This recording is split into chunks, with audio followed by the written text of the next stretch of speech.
Thank you. Good evening. Uh, I uh, I apologize. I uh, I turned off my microphone, so I'm sorry, and thank you for people reminding me. So again, this is Pastor Eddie Centeno of Jacksonville, Florida, welcoming you to another night of Bible study. We're gonna continue where we left last Sunday or last Friday, and thanking you again for being faithful. And again, like I said, after our lesson tonight, we will be praying for many places, especially the Philippines. A lot of them are dumadaing sa hirap dahil doon sa kanilang mga lockdown at mga restrictions at maraming nawalan ng trabaho sa Pilipinas. So last Friday, we studied Mark chapter 12 where Jesus Christ was asked which is the greatest commandment of all, and Jesus Christ's reply was, love the Lord thy God with all your heart, with all your soul, with all your mind, and with all your strength. So we will continue the second part, which is love your neighbor as yourself. It is already on. It is already on. I'm sorry about that. My wife is saying that I have no microphone. It's already on. Thank you. It's some technical difficulties. Again, let us come to God again, and I will pray. And this time that you can hear the prayer. Lord, we thank you, God, for tonight. We ask the Holy Spirit, your Holy Spirit, to guide our study. We ask that you bless your word and prayer, God. We thank you, God, for loving us, for caring for us, and for being faithful to us. God, your word is our strength. Your Lord is our food in our spiritual life. So God, we pray that you prosper and prosper our study of your words tonight, God, and may you be honored in Jesus' name. Amen and amen. So let's go to our text.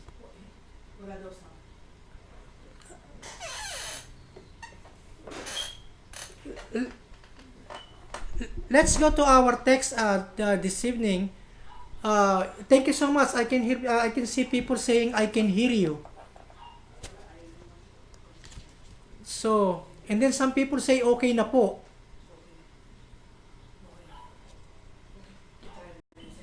So let's go to Matthew chapter 22, verse 34 to 40, and this will be our main text. Ano po? And this is almost the same as what we use in our last study in Mark chapter 12.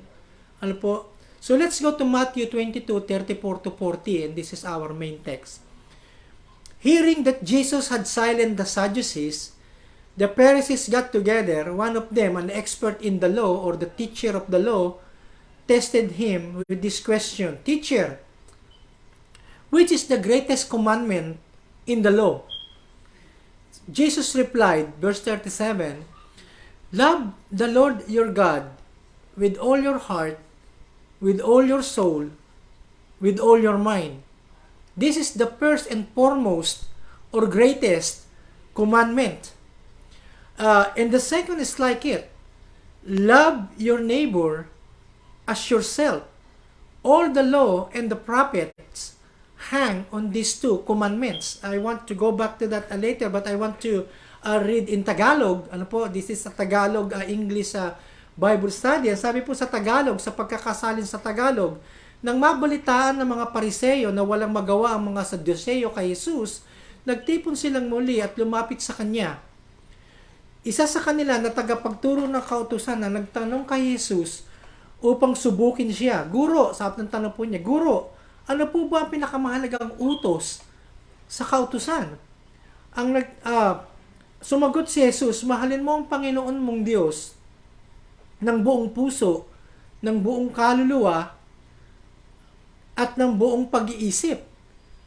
Ito ang pinakamahalagang utos sa lahat, at ang ikalawang pinakamahalagang utos ay katulad din nito. Mahalin mo ang iyong kapwa katulad ng pagmamahal mo sa iyong sarili. Ang buong kautusan ni Moises at ang mga isinulat ng mga propeta ay nakasalalay sa utos na ito. I said earlier, that sometimes most of us Christians, and I include myself, I've been studying the Bible for so many years now, more than half of my life, I've been studying the Bible, and then like many of us or all of us, we find a lot of things that are common. Ano po, we've read it so many times. We heard some teaching, we read some books about the topic. Ano po, uh, and we even memorized this part of the scriptures, and yet we don't really know the depth of its meaning. Ano po, yung pong lalim ng kanyang kahulugan. Katulad po ng binasa po natin, ano po, may nagtanong kay Jesus. Sabi nga, Lord, what is the greatest commandment in the law? At yung pong sagot, the answer of Jesus Christ is found in Deuteronomy chapter 6 verse 5. Doon sa Old Testament. Ano po? Sabi po doon, you shall love the first, sabi po ni Jesus Christ, love the Lord your God with all your heart, with all your soul, and with all your mind, or in short, love your God with all of your being. Mahalin mo siya ng buong mong pagkatao, buong sarili mo, at lahat-lahat ng nasa sa iyo. Ano po, yun po ang sabi niya gano'n. Pero dinagdagan po niya, dinagdagan po ng Panginoon yung sinabi niya na yun, na kinukot niya sa Deuteronomy 6:5, nasa may verse 38. Ang sabi po niya, this is the first and greatest commandment. So makikita po ninyo, sabi niya, this is the first and greatest commandment, to love the Lord thy God with all your being. And then, the second is like it. Look, pansinin po ninyo, no? Sabi niya, the second commandment that is great is like it. Sabi niya, katulad nun. Ano katulad nun? And what is that? Love your neighbor as yourself. Mahalin mo ang iyong kapwa ng katulad ng pagmamahal mo sa iyong sarili. Now, yung pong salitang neighbor, yung po ay galing sa dalawang salita, sa lumang salita, ano po, na ang ibig sabihin ng nei ay malapit, near.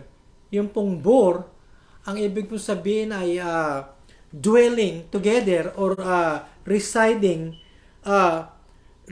near or being near. Ano po yung pong ibig sabihin? Kaya yung pong neighbor, ang ibig sabihin, the person who is near you. Yung pong ibig sabihin nun. And if you remember when Jesus Christ was asked in Luke chapter 10, nung tinanong po siya, Lord, who is my neighbor? Sino ba yung aking kapwa? Ano po? Ang sabi ni Jesus, nagkwento po ang Panginoon, yung pong the parable of the good Samaritan. Ano po? And this is one of the most famous parables of Jesus Christ, the parable of the Good Samaritan. And you will see that when the Good Samaritan found the wounded man, yung pong sugatan at ninakawan at binugbog na tao doon sa krasada, when the Good Samaritan found that man, he found him in his own neighborhood. Dahil siya'y palaging dumadaan doon, and then nandoon yung tao na nangangailangan, he found him in his neighborhood, and therefore, that person who was wounded became his neighbor who is in need. And it was called the Good Samaritan kasi po the Good Samaritan who is a neighbor to this person who is in need, tinulungan niya, tinulungan niya at dinala pa niya rin sa isang lugar na pwede pang ipagpatuloy yung kanyang pagpapagamot. So, that's the story of the Good Samaritan. And then, going back to what Jesus Christ said, the first is love God, okay, and that is the greatest. And the word that Jesus Christ says, the second is like it. Katulad siya nito. Love your neighbor as yourself. Kung makikita po ninyo, and as we go to the whole Bible, and as we go to this study, makikita po natin na ang buong kasulatan, the whole Bible, the Word of God, and in fact, the whole purpose of creation itself is what? Is focused on these two. First, you have to love your God, and then love your neighbor as you love yourself. Ano po? Kasi, we can only love our neighbor if we love God first. Ano po? The second will not be possible at all if we do not love God first. But if we love God first, which is the love of God is our invisible passion. It is something that is within us. Yun po yung ating love for God. But then, loving our neighbor is the physical, visible manifestation of our love for God. Doon po nakikita at nasusukat ang ating pag-ibig sa Diyos kapag tayo umiibig sa ating kapwa. Ano po? At yung kapwa mo, you may not even know the name of that neighbor, but if God bring you or bring him or her to you, then that person becomes your neighbor and you ought to love that neighbor. It's a command. It's not a request. That is a command. And Jesus Christ says, this is the second greatest commandment. Ano po? To love your neighbor as yourself. Ano po? In Matthew 7:12, ito po yung known as the golden rule. Ano po? Ito po yung teaching ni Jesus Christ. In Matthew 7:12, meron pong sinabi ang Panginoon doon sa may tinatawag natin na Sermon at the Mount o yung pong Beatitude sa may Matthew 7:12. Sabi po ng Panginoon, therefore, however you want people to treat you, so treat them, for this is the law and the prophet. So inuulit po niya, ito yung batas at ito yung mga propeta, meaning this is the word of God. Yun po yung salita ng Panginoon.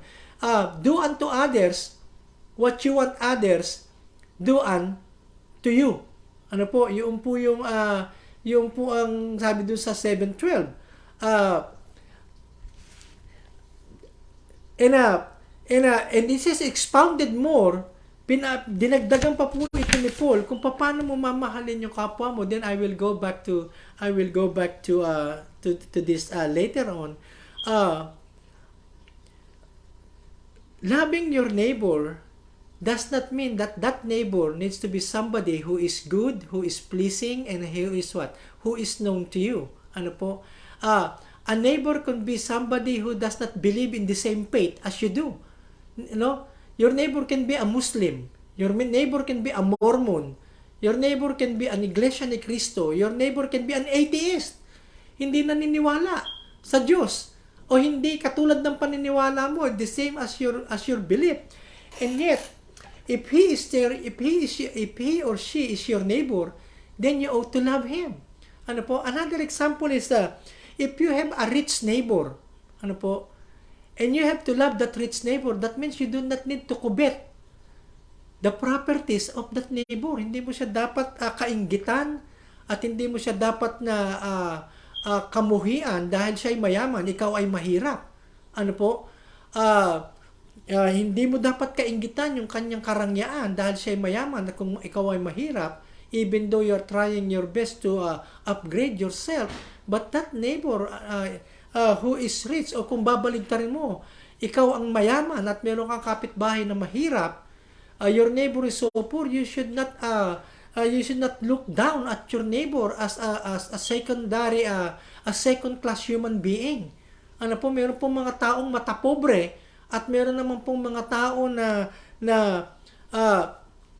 masama ang tingin nila sa mga kapong nakakauna sa kanila. No, remember this po, ano po, wealth does not make any human being more than a human being.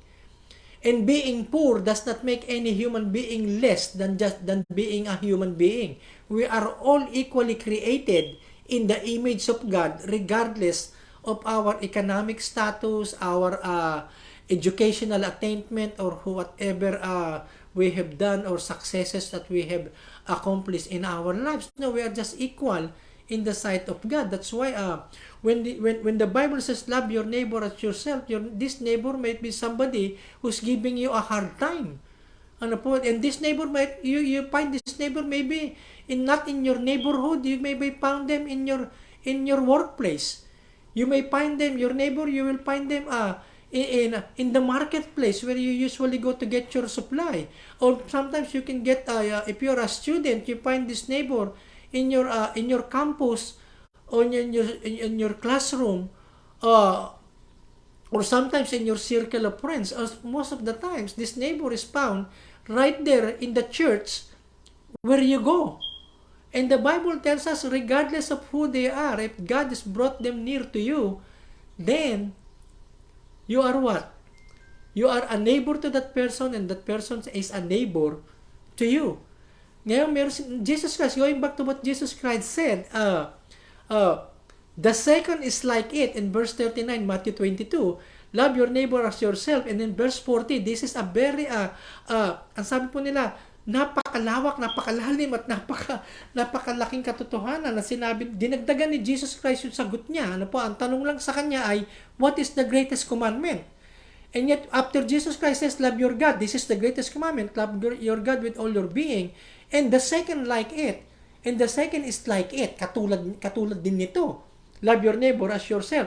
Tapos sabi niya, all the law, lahat ng kautusan ni Moses, lahat ng kautusan na binigay ng Panginoon doon sa Old Testament, ano po, ay, at lahat ng mga ipinanghula ng mga propeta ay napapaloob po doon sa pag-ibig natin sa ating kapwa. Kaya po napakahalaga po noon, ano po, and if you're gonna go to the other part of the scriptures, ano po, you can see that Jesus Christ told his disciples, I think it's found in Matthew, in John chapter 13, sabi niya, the whole world will know that you are my followers if you have love one for another. Ano po, but that is not love, that is not exclusive doon lang sa mga mananampalataya. Jesus Christ taught us that we should love all people, all races, ano po, regardless of what the color of their skin and what their belief and their religion. We should love them. Yung pong pagmamahal na yun ay ipinamala sa atin ng Panginoong Hesus na hindi siya nagtatangi ng tao. Now, if you're gonna go to Romans 13 to explain what Jesus Christ meant, yung sinabi niya na the whole law and the prophets hang on these two commandments. Sabi po ganun, nakabitin o nakahawak o napapaloob sa dalawang utos na ito, lahat ng kabuuan ng Biblia. Yung mahalin mo ang Diyos ng buo mong pagkatao at mahalin mo yung kapwa tulad ng pagmamahal mo sa sarili mo. Look at in Romans 13, 8 to 10. Go there, Romans 13, 8 to 10. Tignan po niyo sabi ni Paul. Sabi niya, o nating, habing gano'n na, huwag kayong manatiling may utang kanino man. Ang sabi po niya gano'n, owe nothing to anyone except to love one another. Sabi po niya, for he who loves his neighbor has fulfilled the law. Siya na umiibig sa kanyang kapwa ay natupad niya na lahat ng kautusan. Ang sabi pong gano'n, for he who loves his neighbor has fulfilled the law. For this, look at this verse 9. I'm in Romans 13, verse 9. For this, you shall not commit adultery, you shall not murder, you shall not steal, you shall not covet. And if there is any other commandment, kung meron pang iba pang kautusan, ang sabi niya gano'n, it is summed up in the saying, ito'y napapaloob doon sa saying, you shall love your neighbor as yourself. Love, tingnan po ninyo, no? Love does no wrong to a neighbor. Yung pong pag-ibig ay hindi nag-iisip, hindi gumagawa, hindi nagsasalita ng masama, masakit laban sa kanyang kapwa. Yun po yung pag-ibig na yun. Ano po? And many of us, and I include myself, many of us, we are guilty, maybe not by our action, but by our thoughts against other people. Sometimes by the words that we say, you carelessly say against our neighbor. That's what sabi niya in verse 10. Love does no wrong to a neighbor. Love, therefore, is the fulfillment of the law. Siya yung kabuuan ng kasalanan. Now, going back to that statement, love your neighbor as you love yourself. Ano po? Ganito po yun, parang mahalin mo yung kapwa mo, parang binalatan ka, tinanggal itong balat mo, at yung balat mo ay ibinalot do sa kapwa mo. And now, lahat ng iyong mga naisin sa sarili mo, lahat ng gusto mo na para sa sarili mo, ay ninanais mo rin para dyan sa kapwa mo. Ano po, yun po yung ibig sabihin ng love your neighbor as yourself. Ano po, sabi pong ganun, as you love yourself, so love your neighbor. As you long for food when you are hungry, so long to feed your neighbor when he is hungry. Ano, kung ikaw ay nagnanais na kumain kung nagugutom ka, then naisin mo rin na pakainin yung kapwa mo na nakikita mong nagugutom. As you long for nice clothes, sabi nga kung nagnanais ka ng magagandang damit for yourself, so long for nice clothes for your neighbor. Naisin mo rin na yung iyong kapwa ay magkaroon ng damit na katulad ng isinusuot mo. Ano po? As you work for a comfortable place to live, sabi ganun, so desire a comfortable place to live for your neighbor. Kung ninanais mo na magkaroon ka ng tahanan na maginhawa para sa'yo, naisin mo rin na yung kapwa mo ay magkaroon ng tahanan na maginhawa katulad ng tinitirhan mo. So, ganun po yun.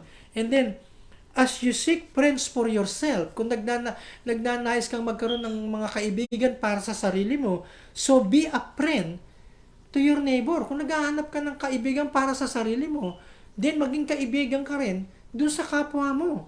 Ang sabi pong ganun. As you want your life to count and be significant, tingnan po ninyo, mahalaga po ito. Kung nais mo na ang iyong buhay ay magkaroon ng halaga at maging isang buhay na nakakatulong sa kanyang kapwa, so desire that same significance for your neighbor. Kung ninanais mo ang buhay mo ay maging maayos at maging pagpapala sa iba, ganon din ang naisin mo sa iyong kapwa na siya ay maging mapagpala at maging pagpapala sa ibang tao rin.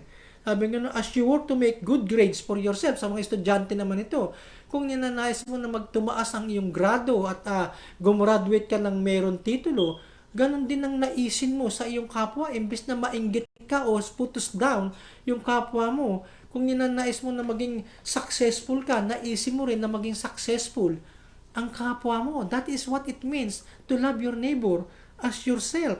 So, as you like to be welcome into a community, sabi pong ganun, so welcome your neighbor into your community. Kung ninanais mo na palagi ka ding wini-welcome kapag ka ikaw ay bago sa isang lugar, sa isang samahan, then ganun din ang naisin mo sa iyong kapwa na sila ay i-welcome din sa kanilang mga samahan. As you would that men would do to you, so do to them. Yun po yung golden rule na kung gusto mong gawin sa'yo, then gawin mo sa kapwa mo. Yun po yung Matthew 7:12. Tayo pong mga tao, we people, meron po tayong tinatawag na pagnanais or desire to preserve ourselves and to give ourselves the good things in life. Ano po, walang tao na ayaw niya ng kaligayahan, kalusugan, katanyagan, o yung pong pag-unlad at yung pong kapayapaan. Ano, no people will ever dislike or decline a chance to be happy, to be wealthy, to be healthy, and to be successful. Ano po, yun na yung mga ano po natin, hindi po masama yun na naisin mo na ikaw ay maunlad, masaya, malusog, at ikaw ay pakinabang sa maraming tao, no? Yun po ay gift of God. Pero yung pong pagnanais na yun should be the same way that we desire for our neighbor, for those people near us. Ano po? Ang sabi pong ganun dito sa aking note, ano po? Yung sinabi ni Jesus, love your neighbor as, yung pong sabi as, mahalin mo kapwa mo katulad, yung pong salitang as sa English yung as yourself, katulad ng sarili mo, yun po ay very radical kasi mangyayari na lahat ng gusto mo sa sarili mo ay gusto mo rin sa kapwa mo. Lahat ng ayaw mo sa sarili mo ay ayaw mo ring mangyari sa kapwa mo. So ganun po yung ibig sabihin ng love your neighbor as yourself. Kaya kanina nabanggit ko na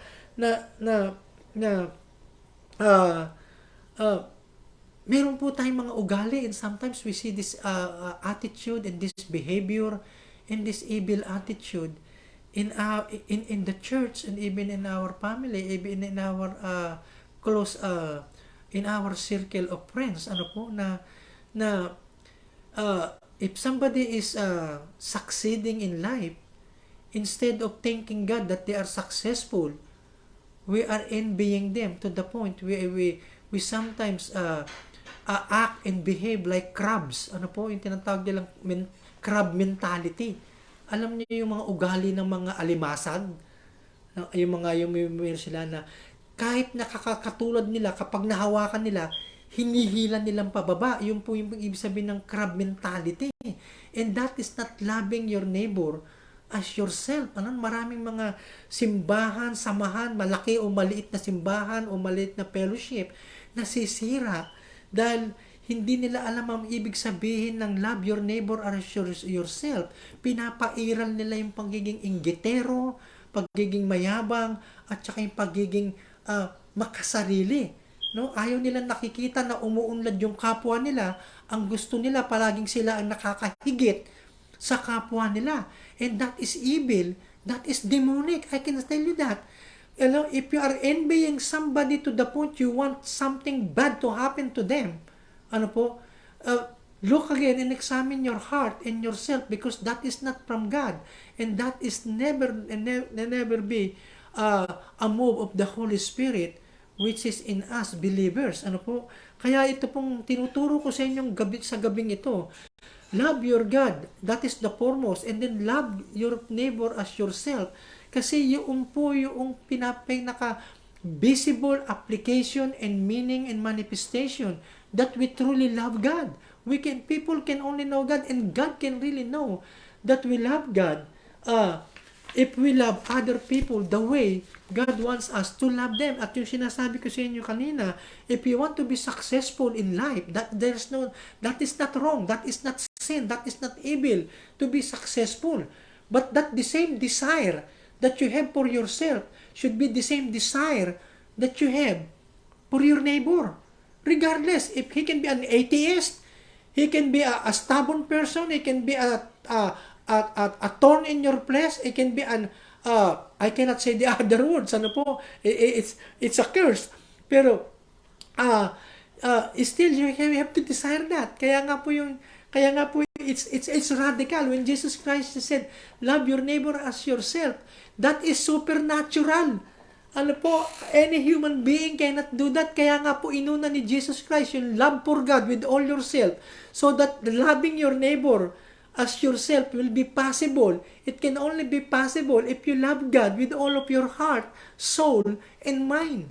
At yung pong pruweba nun, yung proof nun, yung ebidensya nun, is that when you love your neighbor as yourself, Jesus Christ said himself, the entire Bible is what? Is summarized in just these two. In just these two. Kaya that's why we cannot live the Christian life with hatred. We cannot live the Christian life with unforgiveness. We cannot live the Christian life pleasing to God if we are what? If we are envious and jealous all the time of other people, and that other people can be the one that is close to you. Remember, neighbor means the person close to you. And then I got a lot of things to say about this, but then the necessity of the first commandment is to fulfill the second. You can only love. I'm like a broken record, but I'm just telling you, it is just impossible. To love other people, to love your neighbor as yourself, if you do not love God with all of your heart, soul, and mind. You can only love them if you love God first. Kaya po sabi ni Jesus Christ, these two, ang sabi niya, hangs all the law and the prophets. Yung pong pag-ibig sa Diyos at pag-ibig sa kapwa, yung buong kalooban ng Panginoon kung bakit niya tayo nilikha. God created us for this ultimate purpose, to love Him with all of our heart, and then to love our neighbor as we love ourselves.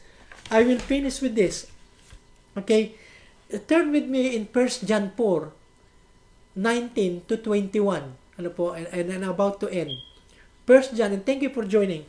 1 John 4, 19 to 21. Ito po yung sabi ni John. We love God because He first loved us. We love God because He first loved us.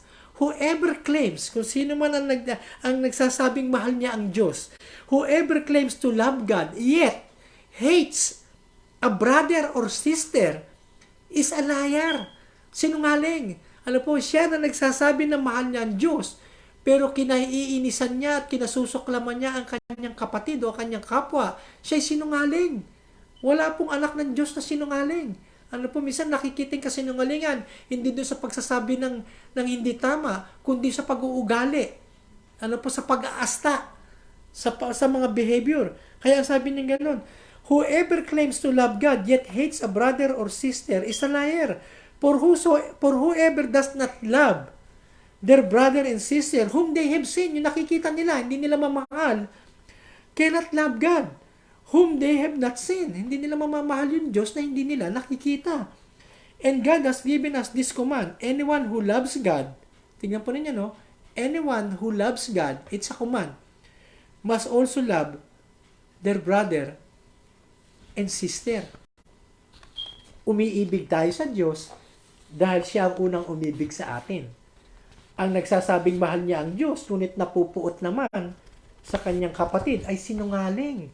Dahil kung ang kapatid niya mismo na nakikita niya ay hindi niya mahal, paano pa kaya niya magagawang mahalin ng Diyos na hindi naman niya nakikita? Kaya, sabi ko rito, kaya ito ang utos na ibinibigay sa atin ni Kristo, ang taong nagmamahal sa Diyos ay dapat ding magmahal sa kanyang kapwa. Ano po? Malalim ang pag-ibig ng Panginoon. Ano po? Malalim. And like I said, it takes the Holy Spirit in our hearts. And Paul said that the Holy Spirit has been shed abroad in our hearts. Ano po? Malaya at marangya niyang ibinuhos yung pag-ibig ng Panginoon sa ating mga puso sa pamamagitan ng Banal na Espiritu para maunawaan natin kung ano talaga yung ibig sabihin ng pag-ibig na nanggagaling sa Diyos. Ano po? Ephesians 3:7-19. Then I will pray. Look at this. Kaya ko ito ibabanggitin, if you are not a Christian, if you are not saved, if you are not born again, you cannot do this thing. You cannot love God with all your heart, with all your being, and you cannot love your neighbor as yourself. It takes God in a person's life, in a person's heart, to be able to love God with her or his whole being, and to love his or her neighbor as himself or herself. Kaya tingnan po niyo sabi rito ni Paul sa may Ephesians 3:17-19. Ephesians 3:17-19. That Christ may dwell in your hearts through faith. Ano po? So, Christ dwell in our hearts through faith. That you, yung pong believer na, yung born again na tao na, being rooted and grounded in love, may be able to comprehend with all the saints what is the width and length and depth and height, to know the love of Christ, which passes knowledge, that you may be filled with all the fullness of God. Para manahan si Kristo sa mga puso nyo dahil sa inyong pananampalataya, ipinapanalangin ko rin na maging matibay kayo at matatag sa pag-ibig ni Kristo para maunawaan nyo at ng iba pang mga pinabanal kung gaano kalawak, kahaba, kataas at kalalim ang pag-ibig ni Kristo sa atin. Maranasan nyo sana ito, habing ganun, para maging ganap sa inyo ang katangian ng Diyos. So Christian, if you're a believer and you're watching me, I saw a lot of people watching me in the Philippines. I saw some of you watching me from Australia. I saw most of you watching me here in the United States, some in Michigan, and most of you are here in Jacksonville. If you are watching me tonight, and I'm telling you this message about love God with all your being and love your neighbor as yourself, you have to be born again for you to be able to do that. I'm not saying that you become a religious person, that you join another church. No, don't join another church. But join first God in your heart. Let your heart and your spirit be joined in the Spirit of God. And that's the only time that you can fulfill these two commandments that we've been studying, to love God with all your heart and with all your being, and then to love your neighbor as yourself. Ano po? So, let Christ dwell in your heart richly. So, I will be praying now. I will end up and we will continue next Friday. I got a lot of requests from the Philippines asking for prayer because of another blow into their economy. Maraming walang trabaho sa Pilipinas o natanggal sa trabaho o nahinto sa trabaho dahil doon sa kanilang mga restrictions sa lockdown dahil sa dumarami na naman po doon ang mga cases ng COVID. So I want to pray that, and some of you, you may have somebody in your family or people that are near to you who are positive with COVID. Let's pray for their healing. And for all of you Christians, be strong in your faith. Ano po, share your faith to a lot of these people who are looking up to God because of hardship, because of difficulty of nowhere to go, a lot of doubts, a lot of other tragedies that comes with this pandemic. Ano po. But first, I want to pray for some of you watching me now. If you don't have Jesus Christ in your heart, He is not dwelling in your heart, and you are not saved. Pray this simple prayer. Lord, I am that person that Pastor Eddie is talking about. Lord, I do not know you. I have no relationship with you as a child, and you as a father. I come to you now as a sinner. I've sinned. I've done a lot of selfish things in my life. I have broken a lot of your commandments. I have disobeyed you in so many things in my life. But now I come to you in asking for your mercy and asking for your forgiveness. Cleanse me from all my sins with the blood of Jesus Christ, yung dugo ng Panginoong Hesus. I come to you and I humble myself and ask you to forgive me and make me your child in the name of Jesus. Amen. If that is your prayer, keep studying the Bible, keep watching Bible studies, since many of you cannot attend churches yet dahil pinagbabawal na naman. But hanging in there, find a friend who can teach you more about the Bible and teach you more about the Christian life. Now I want to pray for the Philippines. Lord, all of us here in the United States and all of our friends in the Philippines, and including those in Australia, we are joining and agreeing together for the Philippines, Lord. We ask that you bless the Philippines. Take out this plague, this pandemic from the land of the Philippines, Lord. And those who have been affected by it physically, who are sick, who are now in the hospitals, who are now in quarantine, we pray for your touch in the name of Jesus, Lord.